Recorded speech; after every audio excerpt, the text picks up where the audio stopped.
What's the one biggest secret to training success and having a good relationship with your bird? Watch this video to find out.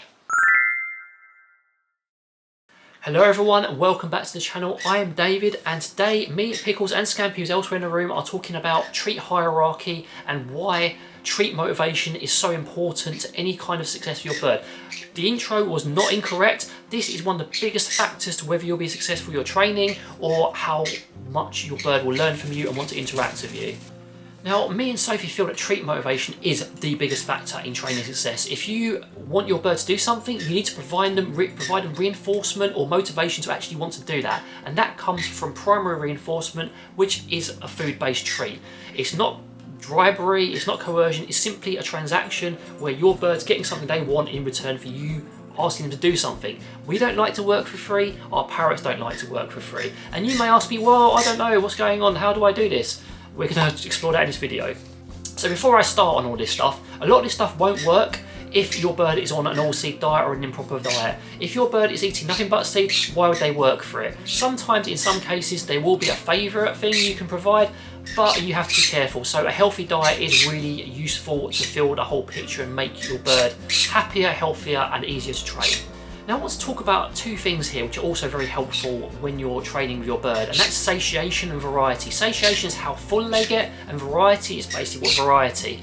When you are doing any sort of training with your bird, and when you establish your treat hierarchy, which we'll talk about in a minute, you want to reserve those high value treats for high value activities. Hello Scampy. That means foraging, that means training with you. They don't get it in the main diet because, you know, why would you work for something if you got it for free? It's really important to save it, and it's proven that birds and parrots actually enjoy working for food. We do, they do. It's really important to provide that. Similarly, if your bird's getting too full and then you are hitting a wall with your training, break up those bits into smaller portions. There's nothing wrong with giving them a jackpot or a bigger reward if they do something really well. Why is my hand in my sleeve? There's nothing wrong with giving them a jackpot or a bigger reward. It's just all about basically pacing your sessions, and you'll get through that when you get more experience with doing so. Variety is also important, which is why this treat hierarchy I'm going to talk about in a moment is really useful. You want to provide a variety of treats to keep those treats from getting boring, and to, again, motivate your bird to do what you want them to do. Now again, you might be asking, how do I establish all this? How do I work it out? And that is through doing something called a treat hierarchy test. Why is the cover so interesting? Oh my goodness. A treat hierarchy test. So with a treat hierarchy test, very technical sounding thing, which is very simple. The best way is to get a piece of paper, draw little circles on it, and then put bits of your bird's food on there. Then you just observe what your bird goes for first, second and third. If you can't do that on a piece of paper, you can do it on the floor, on a table, in your bird's bowl, and just observe closely. All you're trying to do is find out what your bird goes for consistently first, second and third. And you may have to do repeated tests, because then, you know, one sample's never enough in science. And this is science, believe you me, even though it may not sound like it. You need to do it repeatedly, and then once you know what their number 1, 2 and 3 is, you then reserve that from the main diet. Say for example for Pickles and Scampy, they love sunflower seeds, they love hemp seeds, and they love safflower seeds as their treats. So they get very small amounts of that in their diet, if not at all, and we reserve that. And they get these treats only when foraging, when they have to work for it, only when they're doing training with us, and only when they're doing something that's worthwhile. Now, as you can imagine, this increases motivation. This makes it more likely your bird's going to want to interact and do training with you. It's more likely they're going to want to interact with objects or things you want them to. Having these treats is really useful. And if you have 1, 2 and 3, then you know the variety, so you can vary up the treats they get. Again, increasing their motivation for training and wanting to interact.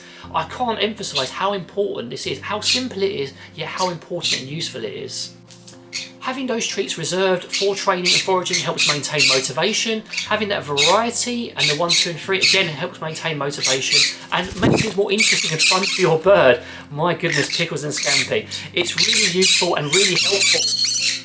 One other thing that's really useful about doing treat hierarchy tests, Pickles is just throwing my notes on the floor, lovely, it's a really chaotic video, I'm just going to roll with it, is you want to repeat these tests throughout the year. Sometimes your bird's taste will change. For example, sometimes I like cold drinks during the winter, even though it's odd. Other times I will love my hot drinks. Sometimes I will want a certain type of chocolate, other time I will want another one. Your bird's taste will change. For example, these little fellas, prefer sunflower seeds more in the winter, which makes sense, and in the summer they may prefer hemp seeds. It's similar with fruit tastes, so do make sure you do these tests repeated and stay on top of your bird's preferences to maintain that motivation.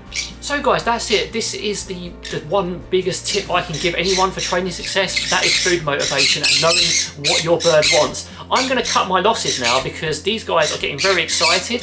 Hope you enjoyed the video. Any comments, questions, happy to hear from you. But in the meantime, from me and two very naughty and cheeky conures, Pickles and Scampy, take care and see you later.